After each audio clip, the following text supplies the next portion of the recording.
Gloria al Señor. Dios te bendiga mucho, amado hermano y hermana. Qué bueno que podemos estar juntos una vez más para seguir aprendiendo de la palabra de Dios, adorando, exaltando su nombre el día de hoy. Es una bendición poder estar juntos una vez más. De manera especial le damos pues la bienvenida a nuestro hermano Erwin, a sus niños también con nosotros acá, pues acá de la casa culto que tenemos por acá con nuestros hermanos pues Elida y Jaime. También es una bendición tenerte con nosotros, amado. Estuvimos compartiendo ayer un poco. El día de hoy quiero invitarte que me acompañes a la palabra que se encuentra en el libro de Jueces, capítulo 7, verso del 1 adelante. Jueces, capítulo 7, verso del 1 en adelante. Dice la palabra del Señor.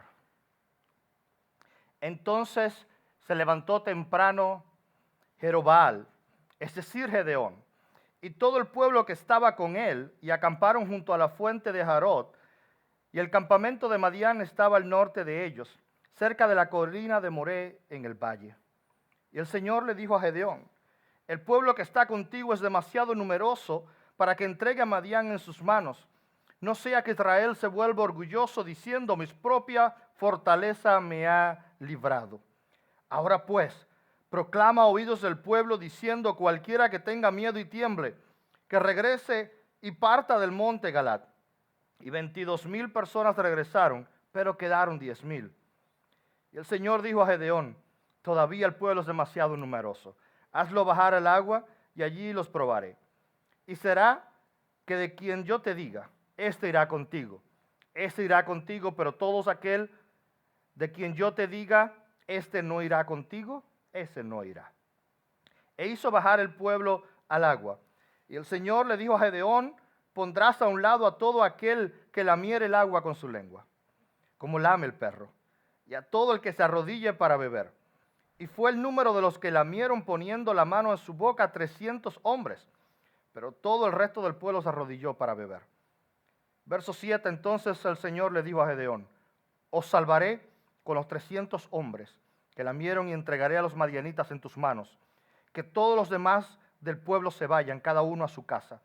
Y los 300 hombres tomaron en sus manos las provisiones del pueblo y sus trompetas.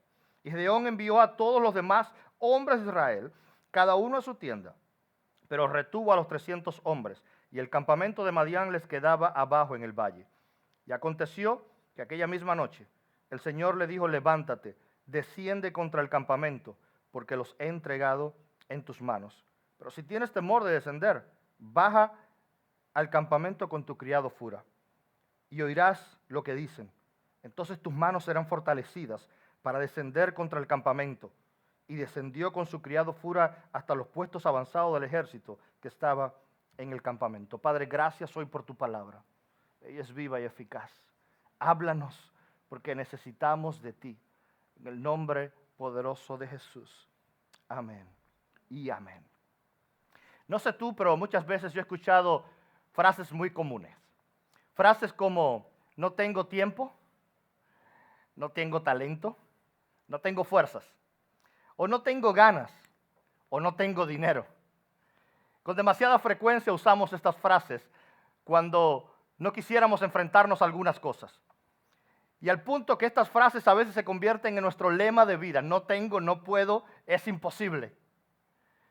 Es muy difícil la tarea. Con demasiada frecuencia es lo que hacemos, pero este tipo de frases muchas veces, aunque son real, no siempre son los que nos ayudan a avanzar. ¿Por qué? Porque muchas veces estas frases se convierten para nosotros en lo que significa escasez espiritual. Muchas veces para nosotros podemos ver las cosas conforme a nuestra vista, o podemos decidir verlas conforme a como Dios las ve. Es lo muy parecido a lo que pasa en la noche.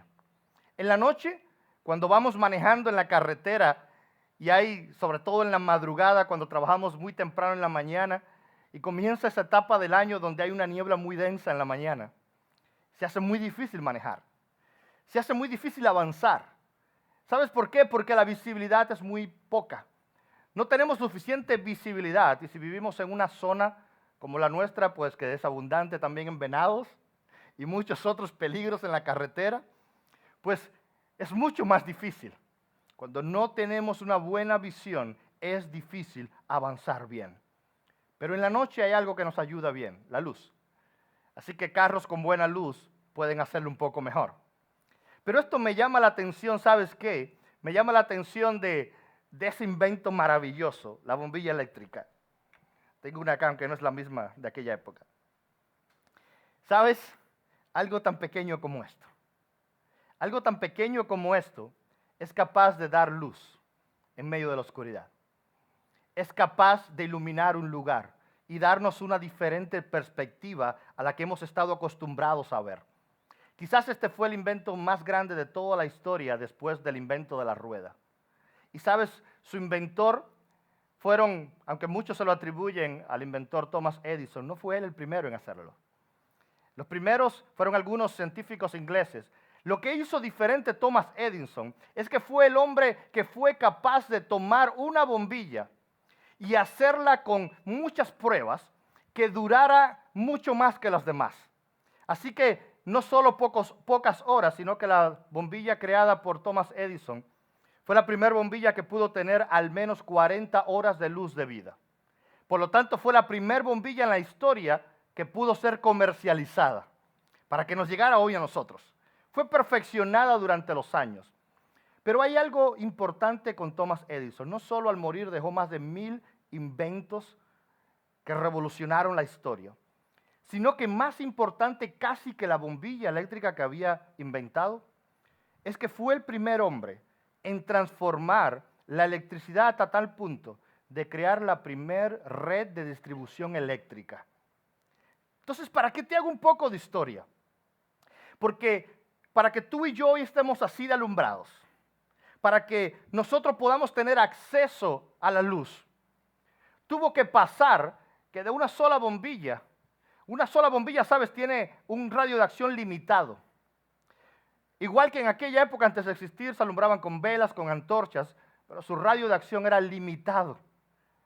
Pero una bombilla no podía llevarte muy lejos. Se hacía falta una red de bombillas y una red de electricidad que proveyera suficiente poder a aquellas bombillas. Y eso es lo que le permitió a la humanidad atravesar la oscuridad. Lo que nos permitió a nosotros poder llegar más allá de la oscuridad. Que las fábricas trabajaran de noche, que hubiera más producción, que pudiera haber mucho más avances, porque hace falta una buena iluminación para poder avanzar en la oscuridad. Eso le pasó a Gedeón. Gedeón estaba en un tiempo oscuro. Gedeón vivía en un tiempo muy complicado. Tan complicado que no había ningún tipo de esperanza y hacía falta una luz. Hacía falta algo que aclarara el camino y que diera una visión diferente en aquel lugar. Me gusta mucho el verso 1 que leímos. Dice el verso 1 que estábamos leyendo: se levantó temprano Jerobbaal, es decir, Gedeón, y todo el pueblo que estaba con él acamparon junto a la fuente de Jarot, y el campamento de Badián estaba al norte de ellos, cerca de la colina. Mira qué interesante está esto. En un tiempo donde hace falta claridad, en un tiempo oscuro donde hace falta la luz de alguien que se levante, hay un hombre que fue conocido por todos como Jerobbaal. ¿Sabes por qué es conocido como Jerobbaal? Jerobbaal significa el que pelea o contiende con Baal. ¿Sabes por qué? Porque su primer tarea cuando llegó a ser juez de Israel es destruir los altares de Baal. Lo primero que hizo Gedeón no fue pelear contra un ejército. Lo primero que hizo Gedeón fue destruir los altares de Baal, destruir los altares de Acera, empezar a limpiar el pueblo. Fue la luz que necesitaba un pueblo que andaba en oscuridad, un pueblo que andaba detrás de la idolatría. Y esa fue la luz que comenzó a cambiarlo todo. La gente empezó a llamarlo por ese nombre. Nadie se atrevía.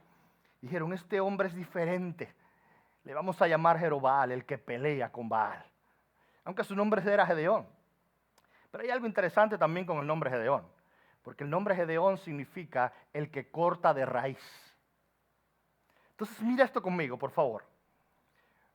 En tiempos oscuros, cuando hay mucho pecado, si hace falta de gente suficientemente valiente y amada por Dios para no solo destruir los altares de Baal, no solo destruir los altares de idolatría, sino también para cortar de raíz la idolatría, sino también para cortar de raíz lo que está provocando la oscuridad. Y dice que con ese deseo se reunieron, con el deseo de cortar de raíz aquello, se reunieron en un valle, en el valle de Jarod. ¿Sabes lo que significa el valle de Jarod? Significa el lugar del temblor o la fuente del temblor. Mira hasta dónde Dios los llevó. A un hombre que había sido llamado a cortar de raíz la oscuridad, es llevado con todo el pueblo al lugar del temblor, donde se acaba la estabilidad, donde se acaban mis sueños fáciles y mi lindo futuro, donde Dios sacude mis cimientos, donde Dios estremece lo que yo creo o lo que yo pienso. Y en aquel lugar, Gedeón iba confiado en sus 32,000 hombres. Dijo, aquí vamos a ganar. Y Dios comienza a limpiar y decir, todo el que tenga miedo, que se vaya, por favor. Todo el que tenga miedo, que retroceda, por favor. ¿Sabes por qué? Porque no se puede ir a una batalla cuando tienes miedo. No se puede luchar por una iglesia diferente. No se puede hablar de luz en medio de las tinieblas. No se puede hablar de esperanza en un mundo roto si no hay personas que le creen de verdad a Dios. Gente que dice las cosas hay que cortarlas de raíz. Aun cuando estoy dispuesto a que Dios me lleve a lugares donde me va a estremecer. A lugares donde me va a sacar de mi comodidad. Donde me va a sacar de mi perspectiva. Porque para ganar una batalla hay que estar en la perspectiva de Dios. Le ponía este tema de hoy, el síndrome del no tengo. Porque hay gente que tiene una enfermedad. Decirle que no tiene a todo. Le preguntas, ¿y por qué no buscas más de Dios? Es que no tengo tiempo. ¿Por qué no hacemos más estas cosas? Porque no tengo los recursos. ¿Por qué no hacemos esto o otro? Porque no me da gana. Porque no tengo fuerzas. Y todo se convierte en un no. Y los no son reales. Pero ¿qué tan grandes son para limitar lo que Dios me ha dado? A veces mis no son más grandes que las promesas que Dios me ha dado. Y esto se trata de lo que viene con Dios. Semana pasada empezamos a hablar específicamente sobre las opciones ocultas. Siempre hablamos de acción A, opción B, blanco y negro, sí o no. Pero en esta opción Dios encontró una salida que nadie vio. Dios empezó a limpiar y empezó a quitar a todo aquel que era parte del pueblo, pero que no confiaba realmente en Dios. Dios empezó a limpiar y empezar a decir, ¿sabes qué? Esto no se trata de multitudes, se trata de gentes reales. Esto no se trata de cuántos somos, se trata de cuántos convertidos tenemos. No se trata de cuántos seguidores, se trata de cuántos discípulos. Se trata de cuánta gente realmente quiere buscar a Dios. Y si queremos encontrar las alternativas, requerimos la perspectiva de Dios. Que Dios hace las cosas de una manera diferente. Y cuando queremos que Dios haga las cosas diferentes, ¿sabe lo que trae eso como consecuencia? Lo primero que tenemos que hacer es pedirla. Señor, enséñame el camino. Padre, muéstrame cómo hacerlo. Y segundo, estar dispuestos. Pedirle a Dios que te revele requiere también estar dispuesto a hacer lo que me ha revelado. A veces queremos que Dios nos diga lo que estamos esperando. Que Dios le dijera a Gedeón, con 32,000 hombres no hay problema, camina. Pero cuando Dios te dice, voy a limpiar y voy a dejarte 300, Señor, ¿cómo? Eso no está conforme a mi plan, eso no está conforme a mi sueño. ¿Cómo es posible que las cosas así no va a funcionar? La señal que Dios le da a Gedeón, una señal llena de fe, es, te voy a dejar con 300. Esa no es la respuesta que yo estoy esperando. Yo estoy esperando una respuesta diferente. Pero para ver una respuesta diferente tenemos que ver un ángulo diferente. Dice el Señor, mis ojos no son tus ojos, mis pensamientos no son tus pensamientos. Así que mi camino no es tu camino. Entonces, si yo quiero las cosas a la manera de Dios, tengo que estar dispuesto a ver las cosas como Dios las ve. Si yo quiero ver las cosas que Dios está haciendo en mi vida, tengo que estar dispuesto a ver desde el ángulo correcto. Leí una historia hace un tiempo de una fotógrafa muy famosa. Su nombre es Esther Havens. Y aquella fotógrafa dice que iba viajando por países muy pobres, especialmente África, Medio Oriente, fotografiando la necesidad, fotografiando el hambre, la escasez, con el único propósito de sacarlo al internet para que la gente tomara conciencia, mostrarle al mundo lo roto que estamos, porque somos amantes a ver todo bonito y brillante. Pero cuando alguien nos muestra la necesidad, aquella mujer quería mostrar la necesidad para que aquellos que tenían que hacer algo lo hicieran. Para que el que tenía los recursos no dijera más, no tengo. Porque cuando tú y yo decimos, no tengo, y veo otro que tiene menos que yo, me tengo que callar. Cuando decimos, no tengo el mejor carro, y cuando vemos que no teníamos carro hace unos años. Hoy tenemos la bendición de los celulares y como siempre les digo, creo que la opción que no me gusta, una de las que no me gusta de los celulares es la aplicación del tiempo. Sirve para buenas cosas, para otras no. Pero para los cristianos no es muy buena. Porque los cristianos, ¿sabes qué? Los cristianos pueden ver a través de la aplicación que va a llover la semana que viene. Así que desde ahora se planifican y dicen, mejor no voy al culto la semana que viene porque va a llover. Y tomamos ese tipo de medidas. Perspectiva de parte de Dios. Isaiah, help me with the screens, please.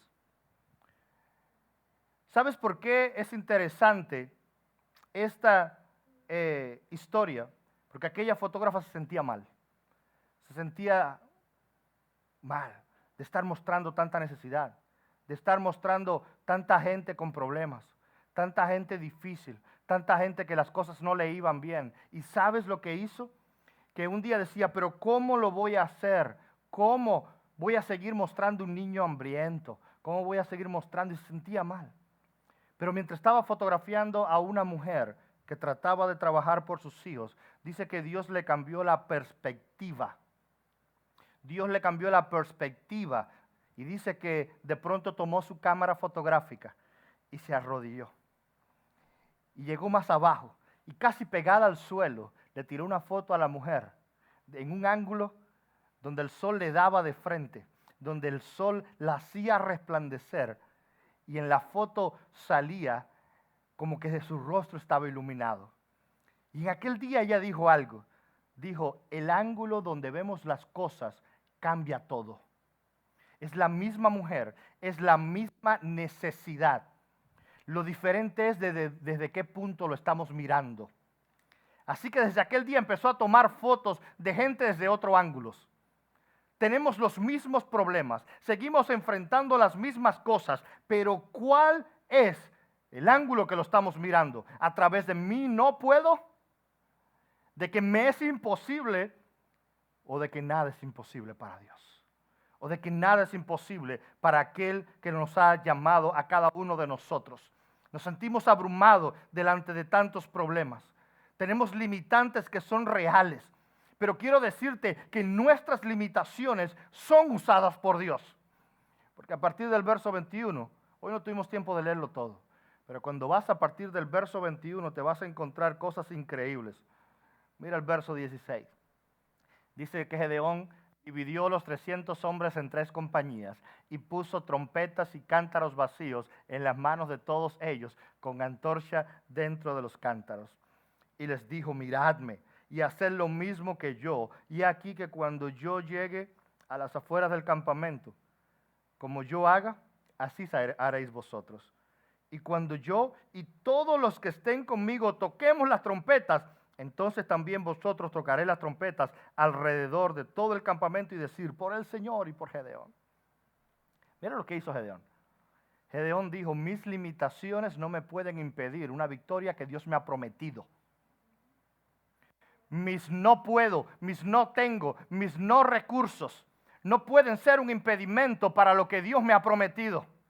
Dios me prometió la victoria, así que yo voy a hacer la parte que me corresponde a mí. Y le dijo a los 300, hagan lo mismo que yo.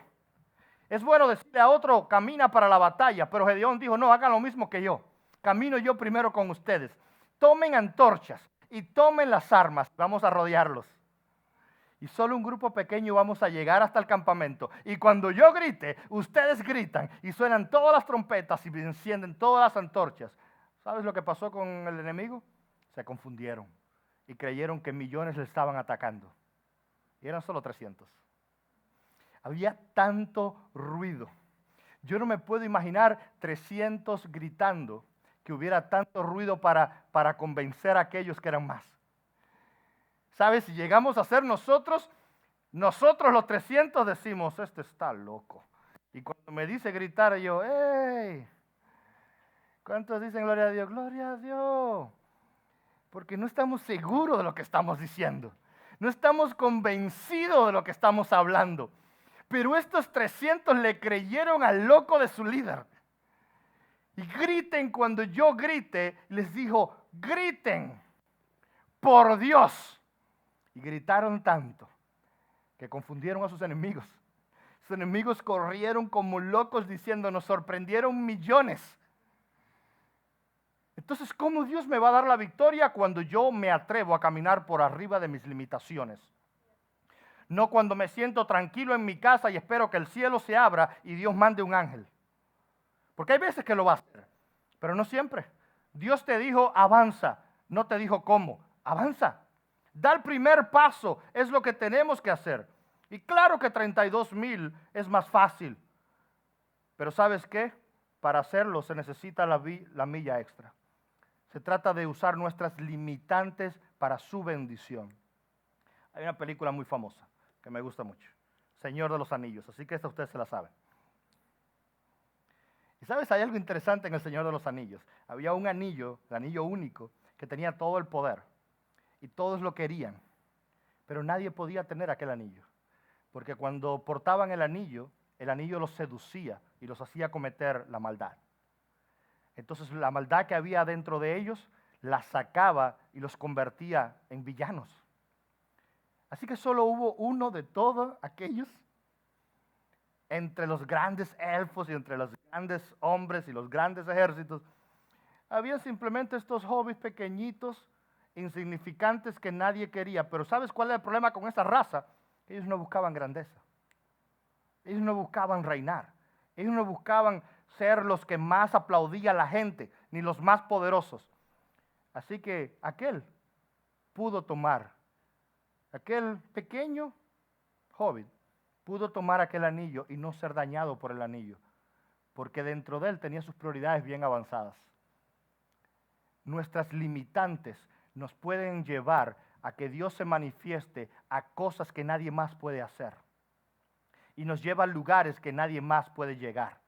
Y nos usa para hacer cosas que a lo mejor otros no han podido hacer. Pero para eso se necesita, ¿sabes qué? Una milla extra. Correr la milla extra. Correr un poco más. Esforzarnos. ¿Por qué? Porque no solo se necesita ser creativo, se necesita también trabajar duro. La gente cree que todo caerá por obra y gracia del Espíritu Santo. No, se trata de trabajar duro. No creas que orando por tener paz vas a encontrar milagrosamente la paz. No creas que porque ores por tener amor o por perdonar a alguien, milagrosamente te levantas un día y ¡pam! Amas ya y perdonas. No funciona así. Cuando tú quieres hablar de la paz, habrán situaciones que van a robarte la paz para que practiques la paz. Cuando tú estás hablando de perdón, van a haber problemas en tu vida donde vas a tener que trabajar duro para perdonar a alguien porque duele. El proceso duele. El proceso de decirle que sí a Dios duele en nuestras vidas. Duele realmente. Y a Gedeón le dolió. A Gedeón le dolió ir contra cada uno de los que estaban allí. A cada uno de los que había hecho allí. Duele el proceso. Pero hay un esfuerzo extra que tú y yo tenemos que hacer, aun cuando el presente me parece que me da las ganas de decir, no puedo, no tengo talento, no tengo fuerzas, no tengo tiempo ni dinero. No tengo los recursos para hacerlo. No puedo. Hay una historia que me gusta. Es la historia de un niño que cuando tenía simplemente 8 años, llegó un día a su casa. Y cuando llegó a su casa, ¿sabes? Venía con una carta del maestro. Y le estaba diciendo, con la carta del maestro, le estaba diciendo a su maestra: aquí te manda mi profesor. Así que la maestra tomó aquel papelito y lo leyó. Cuando leía el papelito en voz baja, es decir, para ella, comenzó a llorar. El niño se preocupó y le dijo: mamá, ¿por qué? ¿Qué dice el papel? Y la madre le respondió: no, hijo, la escuela me está diciendo que tú eres un genio y que ellos no pueden hacer nada para ayudarte de ahora en adelante. La escuela es muy pequeña y no tienen los recursos para seguir tu educación. Así que me dicen que por favor no regreses a la escuela, que yo te tengo que educar de ahora en adelante. El niño le dijo: ok, mamá. Así que a partir de aquel día, aquella mujer se sacrificó una milla extra y comenzó a alentar a su hijo, a enseñar a su hijo desde 8 años de edad hasta que fue un hombre. Lo animó todo lo que pudo, trabajó con él todo lo que pudo trabajar, hizo todo lo que estuvo en su poder y caminó esa milla extra. Porque las limitaciones que tenía no le podían impedir y no eran más grandes que el amor que tenía por su hijo. Así que tomó a aquel niño y lo llevó. Cuando ya pasaron los años y aquella ya muy adulta, el niño ya era un adulto, la mujer murió. Su hijo ya estaba encaminado en la vida. Y el hombre regresó, aquel hombre regresó a casa y buscó entre las cosas de su madre, recordando todo lo que había luchado por él. Y entre las cosas que estaban allí de la casa de su madre, encontró aquella carta que él le llevó a su mamá cuando tenía 8 años. Le dio curiosidad porque él nunca la pudo leer. Pero como fue algo tan importante en su vida, porque fue el momento de que su madre lo tuvo que enseñar, tomó aquella carta y la empezó a leer otra vez, recordando a su madre. Pero para su sorpresa, él fue el que empezó a llorar. Porque su madre nunca le dijo la verdad. La carta no decía: eres un genio y no puedes regresar a la escuela. La carta decía: señora, hemos descubierto que su hijo tiene problemas de retraso mental. Así que le pedimos, por el bien de los demás estudiantes, que no regrese a la escuela. Así que aquella madre aquel día recibió un gran no. Un gran: tu hijo no es suficiente. Un gran: tu hijo no tiene las habilidades. Un gran: es imposible.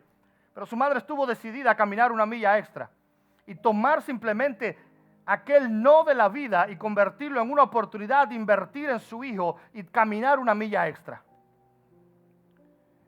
Y aquel joven leía aquello y no lo podía creer. ¿Por qué? Porque no tenía ningún retraso. Porque su madre trabajó tan duro que lo hizo convertirse en uno de los genios más grandes de la historia. Y su nombre, Thomas Edison, el que creó aquella pequeña bombilla. Ese fue el niño que sus maestros con 8 años le dijeron: tienes retraso mental y no puedes regresar a la escuela. Transformó el mundo porque su madre le convenció de que era un genio. Entonces seguimos oyendo lo que el diablo tiene para decirnos. Seguimos oyendo lo que el mundo tiene para decirnos. Seguimos haciéndole caso a las etiquetas que otros nos han puesto. Cuando tu padre y tu madre, cuando aquellos que te aman te siguen diciendo: creo en ti. Y cuando tu Padre en el cielo te sigue diciendo: camina un poco más. Cree. Así que es hora de ser sanados del síndrome del no tengo. Para decirle: Señor, tienes razón. No se puede. Alejado de ti, nada podré hacer. Pero por cuanto tú has dado la palabra, en tu nombre lo haré. Por cuanto tú me has llamado, en tu nombre lo haré. Yo quiero invitarte hoy que nos acompañes en una última canción. Pero una canción que es más que una canción, ¿sabes? Es una canción que que es un llamado, que te dice, venir a mí todos los trabajados y cargados, que yo los haré descansar. Sabes, hay una historia muy interesante en la palabra, una historia de un hombre que vio que no llovía por más de 3 años, pero que comenzó a creer y dijo, mis limitantes las voy a convertir en algo único, en algo diferente. Así que yo quiero invitarle a aquellas personas que el día de hoy quieren convertir sus limitaciones en una oportunidad para que Dios obre en sus vidas.